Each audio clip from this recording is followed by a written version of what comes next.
Hello बच्चों।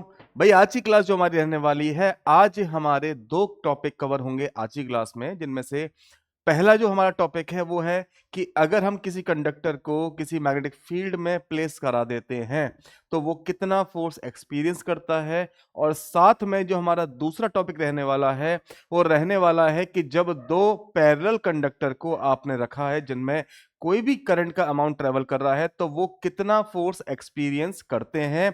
और उसी से हमारा निकल कर आती है 1 एम्पियर की डेफिनेशन। तो भाई स्टार्ट कर लेते हैं। सबसे पहला जो टॉपिक है वो हमारा है कंडक्टर के बेस पर, और ध्यान से देख लेना क्योंकि ये जो कंसेप्ट है, ये दोनों कंसेप्ट हैं, ये बहुत काम आते हैं आपके न्यूमेरिकल सॉल्व करने में, और टॉपिक काफी इंपॉर्टेंट भी है। फर्स्ट वाला भी, सेकंड वाला तो और ज्यादा इंपॉर्टेंट टॉपिक बन जाता है। ठीक है, तो भाई पहला जो हमारा टॉपिक है, पहला वाला है भाई हमारा, फर्स्ट है force on a current carrying conductor in magnetic field. एक करंट कैरिंग कंडक्टर को हमने कहां रखा है भाई? एक यूनिफॉर्म मैग्नेटिक फील्ड में प्लेस कर दिया है, तो उस पर कितना फोर्स लगेगा। हमने मान लिया कंडक्टर हमारे पास है, सिलेंड्रिकल शेप का एक कंडक्टर ले लिया। ठीक है, ये उसकी सेंटर से निकल रही एक्सिस है। यहां पर हमने मान लिया कि हमारा जो कंडक्टर है वो पी क्यू है, और इसकी जो लेंथ मान ली, वो लेंथ हमने मान ली एल दे रखी है। ठीक है, अब इसमें जो करंट ट्रेवल कर रहा है वो हमने मान लिया आई करंट हमारा ट्रेवल कर रहा है, डायरेक्शन हमारे पास ये वाली है। अब इसके अंदर क्या होंगे भाई? इलेक्ट्रॉन्स होंगे। वो इलेक्ट्रॉन्स ड्रिफ्ट हो रहे होंगे अपोजिट डायरेक्शन में, उनकी वेलोसिटी क्या होगी भाई? वीडी।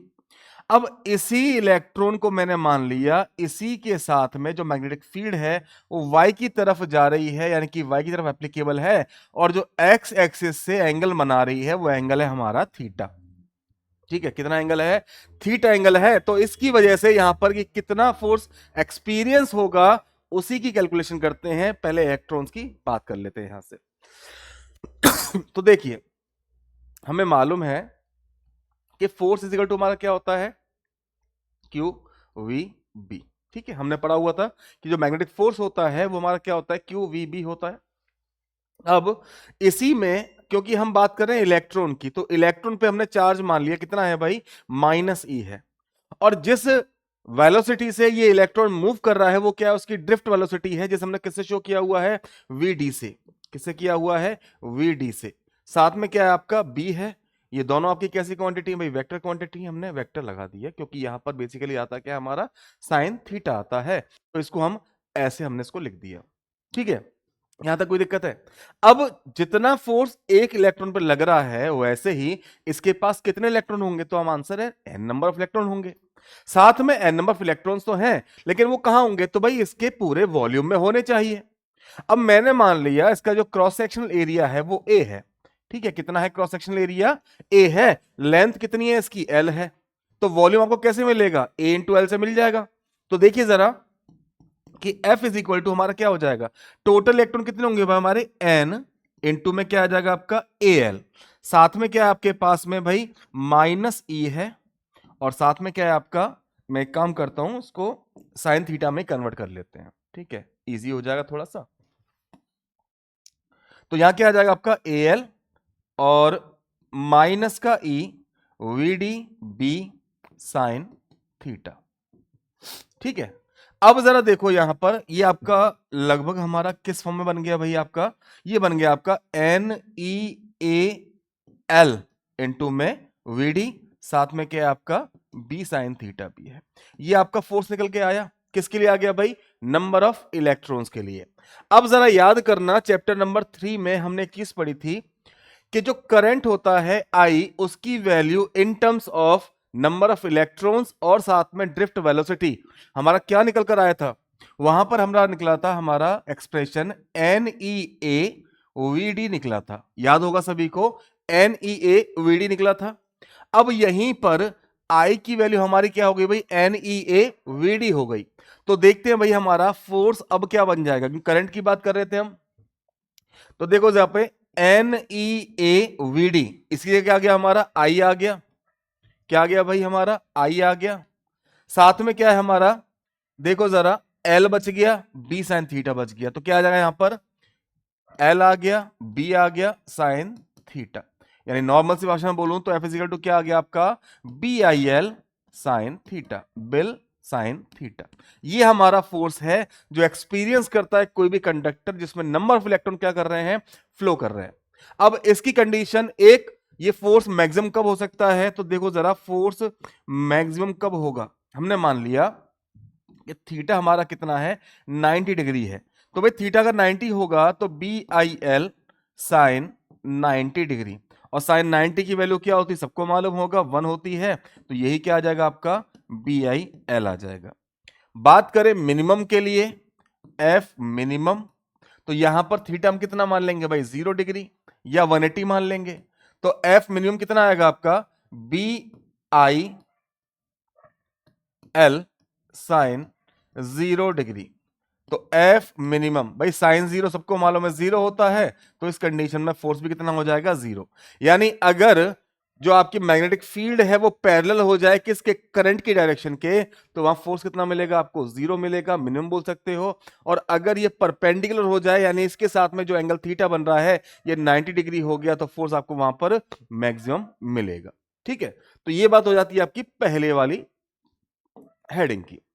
दूसरी बात करते हैं, सेकेंड टॉपिक हमारा, फोर्स बिटवीन टू पैरेलल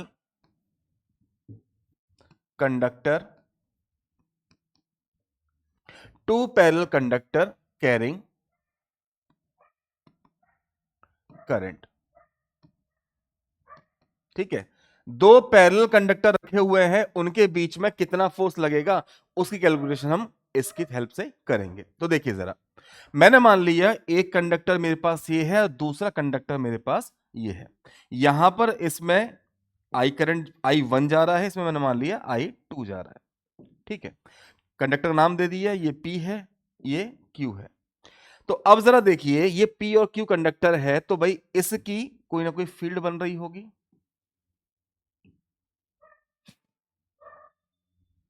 ठीक है, कुछ इस तरीके से। तो यहां पर ये फील्ड बनी है इसकी वजह से, तो यहां पर इसका जो मैग्नेटिक फील्ड का कंपोनेंट बनेगा, कैसा बनेगा, ये पहली बार एंटी क्लॉकवाइज बनेगी सारी की सारी ये। ठीक है, एंटी क्लॉकवाइज। तो यहां पर ये मेरा मिल गया कंपोनेंट बी वेक्टर का, और फोर्स किधर लगेगा भाई हमारा, इसकी तरफ। इसे नाम दे दिया हमने, क्या लग रहा है हमारा, F2 लग रहा है। ऐसे ही सेम बनाएंगे दूसरे कंडक्टर के लिए, इसकी फील्ड जब बनेगी तो ये फोर्स लगा रहा होगा इस तरफ, है ना, इनमें क्या लगेगा, फोर्स लगेगा। तो यहां पर देखिए जरा फटाफट से अब, कि हमारा जो फोर्स था F, वो हमारा क्या निकला था भाई, सबको याद होगा, BIL। ठीक है, यही तो था हमारा, BIL।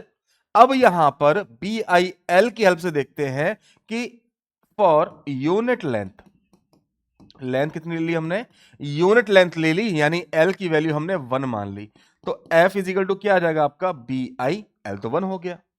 यहां तक कोई दिक्कत किसी को नहीं होनी चाहिए। अब देखिए यहां पर मैंने बात की F2 फोर्स की। F2 वाला फोर्स किस पे लग रहा है, इस वाले पे लग रहा है।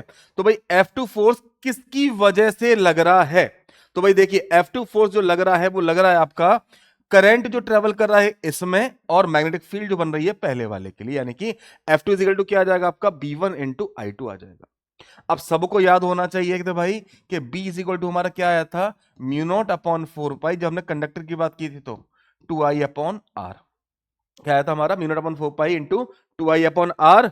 अब यहां पर B1 है हमारा, तो यहां भी क्या आ जाएगा, I1 आ जाएगा।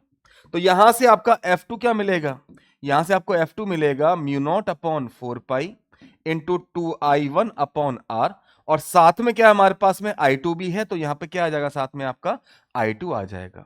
और सेम केस बनेगा सिमिलरली F1 के लिए, यहां भी क्या आएगा भैया आपका, म्यू नॉट अपॉन 4 पाई आएगा 2I1 I2। मैं लिख नहीं रहा हूं अलग से, मैं सॉल्व नहीं कर रहा हूं, क्योंकि वो सेम ही रहना है। क्योंकि F1 के जब केस करोगे तो यहां क्या आ जाएगा आपका, B2I1 आ जाएगा, तो I2 तो आना ही है ना, तो I1 तो साथ में रहेगा। तो इसका मतलब क्या है कि दोनों के दोनों जो कंडक्टर आपके हैं वो सेम फोर्स एक्सपीरियंस करेंगे, क्योंकि दोनों में जो करंट है वो दोनों का करंट क्या हो रहा है भाई, प्रोडक्ट हो रहा है, इसमें भी और इसमें भी। यानी कि सेम करंट, यानी करंट सॉरी सेम नहीं है, सेम करंट तो अलग है, लेकिन दोनों का जब करंट मल्टीप्लाई होकर के आपको फोर्स की वैल्यू मिल रही है, इसलिए यहां पर जो फोर्स एप्लीकेबल होगा इन दोनों कंडक्टर्स पर, जो दोनों पैरेलल कंडक्टर हैं जिनमें करंट का अमाउंट एक में I1 है एक में I2 है, वो दोनों क्या कर रहे होंगे, एक दूसरे पे इक्वल फोर्स ही लगा रहे होंगे।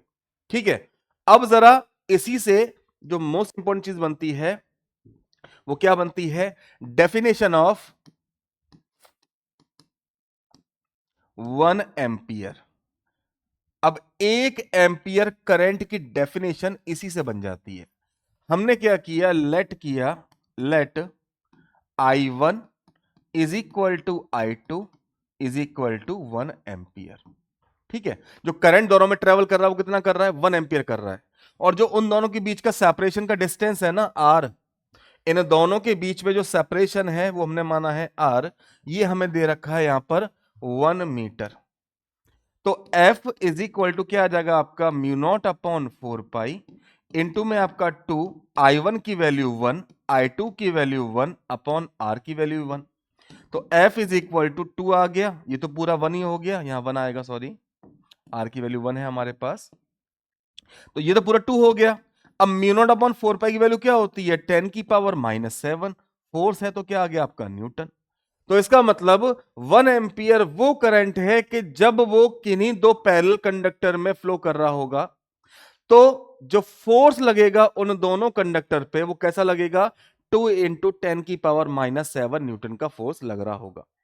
अब ये रिपल्सिव भी हो सकता है, ये अट्रैक्टिव भी हो सकता है, डिपेंड करता है कि दोनों में जो करंट है उसकी डायरेक्शन कैसी है, यानी सेम डायरेक्शन है या फिर अपोजिट डायरेक्शन है। ठीक है, तो ये हमारी डेफिनेशन हो जाती है, समझ में आ गई होगी, मैं लिख नहीं रहा हूं। तो ऐसे ही वीडियो के लिए चैनल को सब्सक्राइब कर लीजिएगा, अगर वीडियो पसंद आई हो तो एक बार लाइक भी कर दीजिएगा। कोई आपका डाउट हो, कोई सजेशन हो तो एक बार हमें कमेंट भी जरूर से करिएगा। ठीक है, मिलते हैं आपसे अगली वीडियो में, तब तक के लिए थैंक यू वेरी मच।